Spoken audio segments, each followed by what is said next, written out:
اعوذ بالله من الشیطان الرجیم بسم الله الرحمن الرحیم. مونږه چې کوم دی کې دلته نن راغلیو نو مونږ دې دپاره راغلیو چې کوم د باجوړ د سیډه چې کوم ګاډي زمونږ طرف ته راځي ور سپیډ چې کوم دی د هغې د وجې نه چې کوم دی زمونږ د دې علاقې او د دې خلکو ډېر زیات نقصان وشو. نقصان دا وشو چې ماشومان داسې زنانه سړي چې کوم غټ دي هغوی بار بار ولی کېږي او د هغې تپوس نشته دی. نو میاشتې ونیمه مخکې هم داسې زمونږ یو کیس شوی خانوالي روډ چې کومه یو ماشوم وه د 5-6 سالو هغه هم د سپلمۍ ډنډ کې والی شوی وه او وفات شوی وه. هغې بیا موږ دلته یو غونډه وکړه او خپل یو تنظیم چې کوم دی جوړ کمیټي هم جوړه کړله. خو نه پوهېږم چې زموږ مشرانو کې دغه شعور ولې چې کوم دی نه پیدا کېږي یا چې په هغه ځای خبرو کې او بیا تس نه شي. نو دا خبره خو موږ له پرېښودل ځکه نو په کار چې موږ په یو غونډه وکړه موږ د خلکو ته ښودل چې یاره زموږ د دې سیمې مشران الحمدلله ژوندي دي د دې خلکو پوښتنه چې کوم دی کولی شي. نو هغه خبره موږ هغوی خولې ته کتل کشرانو بیا هم چې کوم دی صبر وکړو چې دا مشران شته خو مشرانو خبره بیا په ځای پرېښوده. بېګا چې کوم دی بله یو واقع شوې ده د سپینه دینې نه لږ لاندې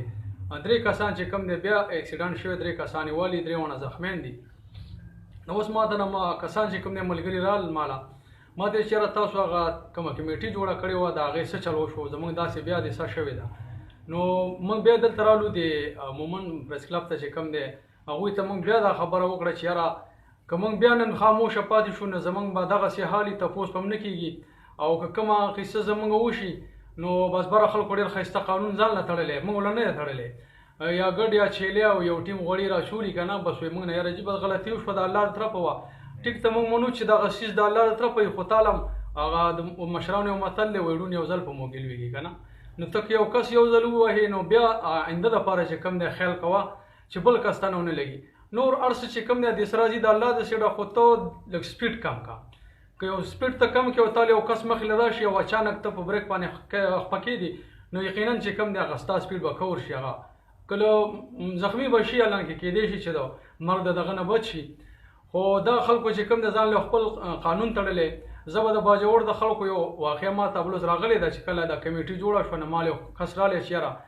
تاسو د باجوړ خلک په موږ دا نخرې کوي خو باجوړ کې دلته یو کیس زموږ د کسانو کړی دی خواجه وست دی او پلین کوس یو کس والی دی باجوړ کې هغه وایي چې یاره تقریبا 2-3 کاله وشو زما ګاډی همالته ګیر دی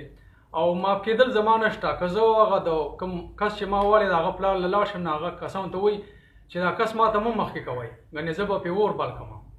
نو دومره پورې هغوی یو کس والی شوی دی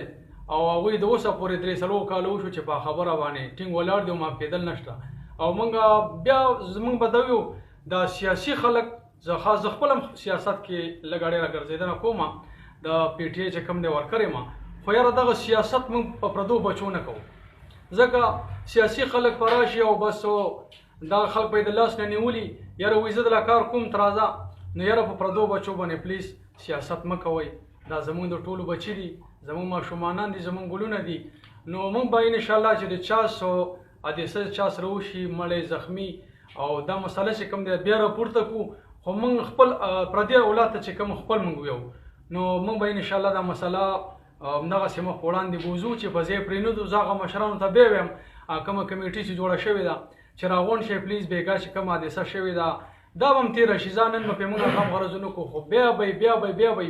الان کې زمونږ په سوونو خل دلته چې کوم دی همدغه د ګاډو د لاسه دا غمونه موږ ته پېښېږي موږ ډېر ولیدل. نو موږ د مشرانو ته خپلو ته ویو چې د کمې به موږ اوده پراته یو خلک به چې کوم دی موږ وژنې او بیا به په هغې خاموشه پاتې کېږو. نو راپاسئ خپل یو کمیټي ځان له جوړه کړو د هر څیز یوازې دا نه والله چې موږ د خلکو نه وروسته ولیو چې خبر را ولاړو کړو بیا په ځای پرېږدو نو موږ دا خبره مخکې یوسو دا به زموږ د ټولو پیدا دا زموږ د ټولو مسله ده. دا کوم ماشومانان چې ولی کېږي دا زموږ د خپل کور وګڼو ځکه چې موږ ټول یو مومند یو په مومندو کې بیا موږ ترکزي یو. نو ماشاءالله چې کوم دی موږ دا خبره کوو چې یاره دا زموږ ټول بچي دي موږ به د دوی مسلې چې کوم دی په متفقه طور باندې چې کوم دی دلته وارو او تپوس به کوو یو خپل لوټین وتړو همدغه مسله شوې وه چې کوم موږ تړون وکړو نو موږ چې یاره د هغې دپاره موږ لاسرتوب بینر چې کوم دی هغه چاپ کړو چې کوم زموږ تړون وشي نو هغه موږ د 400 په اډه کې هم پکار ده په پېښور کې هلته یو بینر ولګو چې وروره دا زموږ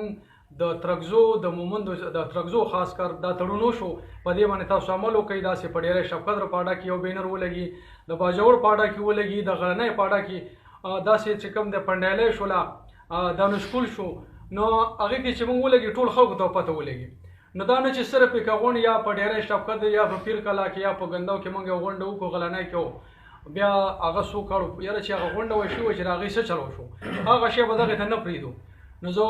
زما چې څومره سیاسي رونم دي یا غیر سیاسي دي د ټولو له اتفاق باندې موږ دا راغونډه په کار ده چې خپل یو کمیټي جوړه کړو مضبوطه کمیټي